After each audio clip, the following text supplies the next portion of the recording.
guys, share ko lang. Merienda time guys, yung in-order lang namin to sa kapitbahay namin guys. Ito yung bacon, ano siya, ano ba yun, yung cheesy pancake bacon. Ayan siya oh, parang overload nga guys. May itlog, may cheese, ayan. Tapos yung kanyang ano ba ito?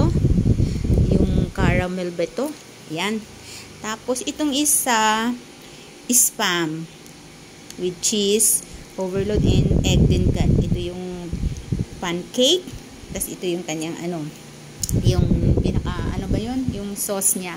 Ito naman yung ham, cheesy. Ito yung cheesy ham pancake. Ayan, ang sarap. Ang init pa guys. Kadi-deliver lang ngayon.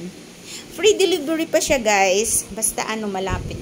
For a minimum of 150. So, very siya, 65 pesos per order. 65, that is 195. Lahat yan. Ang sarap guys. Kasi natikman ko yung dati nilang yung overload na burger. Ang sarap. Kaya umorder ako. Pancake naman. Tinay pang. For merienda lang guys. Ayan. Thank you for watching. Bye!